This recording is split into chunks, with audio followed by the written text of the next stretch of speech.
একাদশীর দিন কাঁচা লঙ্কা খাচ্ছ, একাদশীর দিন তোমরা ধনেপাতা চাটনি বানিয়ে খাচ্ছ। এসব নাটকবাজির ড্রামাবাজির কোনো লাভ নেই। কে বলেছে তোমাকে? দরকারই নেই একাদশী করার। খুব করে খাও, একদম ভাত খাও 10 বার করে। হ্যাঁ, যদি একাদশী করতে হয় তাহলে নিয়ম করে করো, নিষ্ঠা নিয়ে করো। আলতু ফালতু ড্রামাবাজি নাটকবাজি দুনিয়াকে দেখিয়ে কোনো লাভ নেই। একাদশের দিন শুধু অন্ন নয়, আরো কি কি খেতে নেই তার জন্য আজকে আমি বিস্তারে বলছি, একদম প্রমাণ দিয়ে শ্লোকের সঙ্গে। কোথায় লেখা আছে? ভবিষ্য পুরাণে লেখা রয়েছে। তার জন্য এক একটা জিনিস আমি বলে দিচ্ছি কি কি খাওয়া উচিত নয়। কেন কালকে কেউ আবার বলবে কোথায় লেখা আছে। আজকাল মানুষ বাপ দাদা ঠাকুর দাদা তো শাস্ত্রগ্রন্থ পড়েনি, আর পট করে বলে দেয় কোন শাস্ত্রে লেখা আছে। আরে বেটা, তুমি কয়টা শাস্ত্র পড়েছো? তার জন্য আমি আজকে ভালো করে ডিটেলে প্রমাণ দিয়ে বলে দিচ্ছি কি কি খেতে নেই। শাকম মধু পরান্নম চ পুনর্ভোজন মৈথুনে। একাদশীর দিন মনে রাখবে, স্ত্রী সঙ্গ করতে নেই, মৈথুন করতে নেই। পরান্ন মানে দশমীর দিন বলা হচ্ছে, একাদশীর আগে দশমীর দিনও পরান্ন মানে পরের দ্বারা দেওয়া অন্ন গ্রহণ করতে নেই। কেউ আপনাকে অন্ন দান করেছে, কারোর দানের অন্ন খাবে না। এই জিনিসটা মনে রাখবে, কিন্তু সমস্ত পুণ্য ক্ষয় হয়ে যাবে। আপনি কারোর দানের অন্ন খাচ্ছেন, তো সে দান কিসের জন্য করছে ভাই? দান এই কারণেই করছে তার পাপগুলো যেন ক্ষয় হয়, আর যে তার অন্ন গ্রহণ করবে তার পুণ্যগুলো সে গ্রহণ করবে, সে পুণ্য গৃহীতা হবে। তার জন্য পরের অন্ন গ্রহণ করবে না। শাক, কোনো প্রকারের শাক সবজি খাবে না, মানে যেইটাই পাতা জাতীয়, শাক মানে পাতা জাতীয় যা জিনিস হয় যেই কোনো হোক, ওইগুলো গ্রহণ করবে না। মধু, একাদশীর দিন মধু খেতে নেই, একাদশীর দিন মধু খেতে নেই।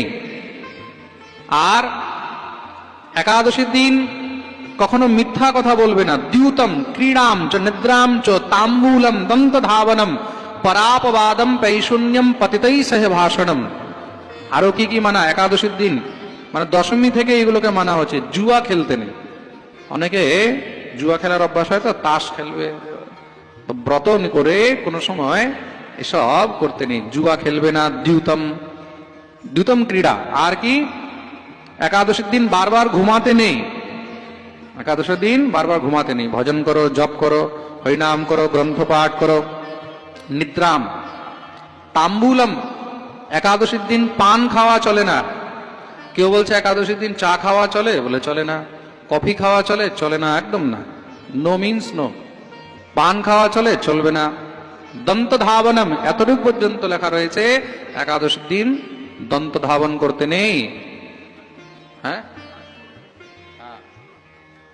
আরে মানে দাঁত মাজতে নেই, সোজাসুজি কথা, সোজাসুজি জিনিস বুঝে নাও। দাঁত মাজতে নেই একাদশীর দিন, দন্ত ধাবন করবে না।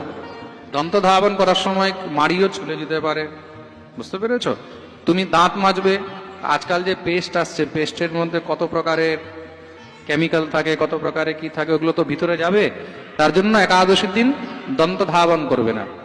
খুব মন দিয়ে শুনবে কিন্তু। তাহলে এবার কথা হলো, যদি দাঁত না মাজা হয় তাহলে মুখ শুদ্ধি কি করে হবে? হরিভক্তি বিলাসে তো এটা লেখা রয়েছে, তুমি যদি দন্ত ধাবন না করো, তুমি যদি দাঁত না মাজো, তাহলে ঠাকুর সেবায় যেতে নেই। তাহলে কি হয়? শরীর অপবিত্র থাকে।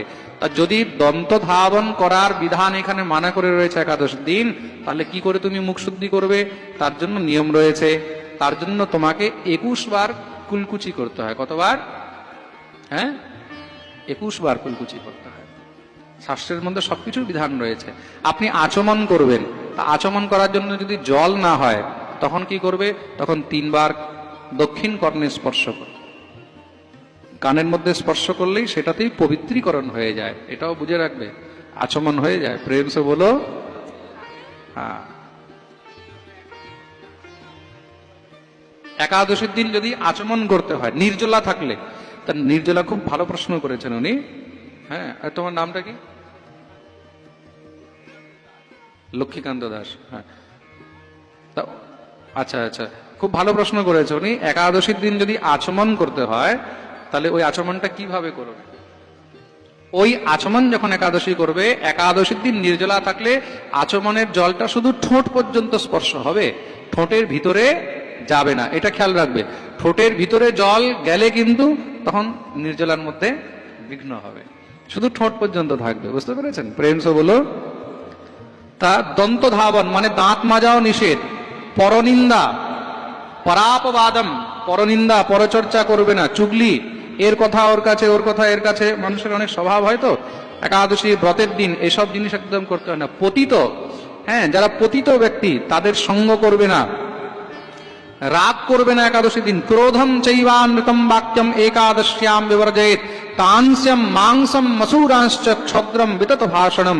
একাদশীর দিন কোনো সময় ক্রোধ করবে না, মিথ্যা কথা বলবে না। হ্যাঁ, অনেকে ভাবে মহারাজ তাহলে দ্বাদশীর দিন মিথ্যা বলতে পারবো? মিথ্যা তো বলার উচিতই নয়, বুঝেছ? কিন্তু একাদশীর দিন ক্রোধ করবে না, মিথ্যা কথা বলবে না, কাঁসার পাত্রে খাবে না, এগুলো সব আগেও আমি বলে দিয়েছি। হ্যাঁ, ব্যায়াম করাও নিষেধ একাদশীর দিন, এতটুকু পর্যন্ত লেখা রয়েছে। ব্যায়ামম চ প্রয়াসম চ পুনর্ভোজন मैथुने क्षारम तैलम परान्नम च द्वादश्याम परिवर्जयेत।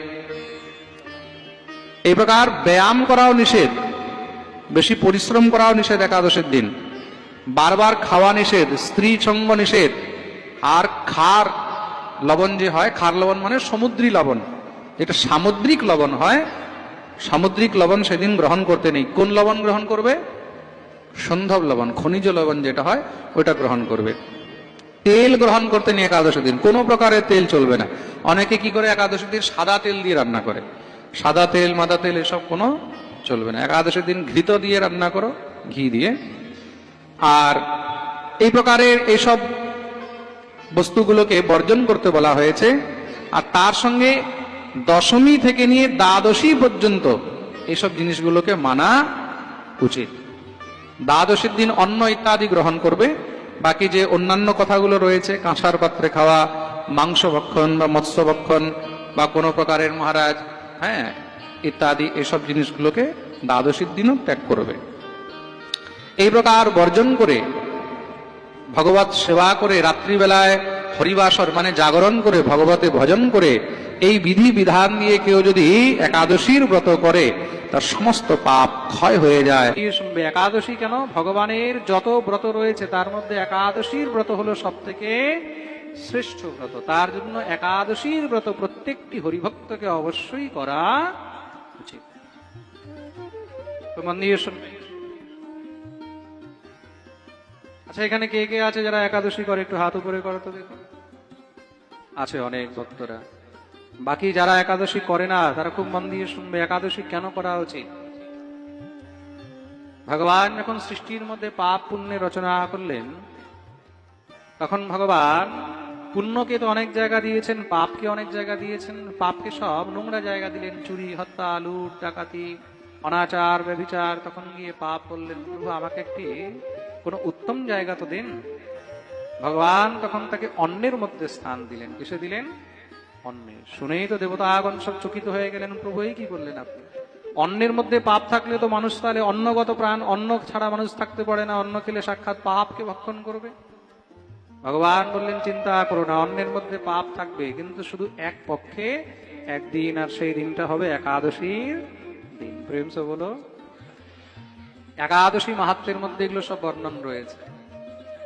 কালকে বৃন্দাবন থেকে আমাদের সেই গ্রন্থ চলে আসছে, ওগুলো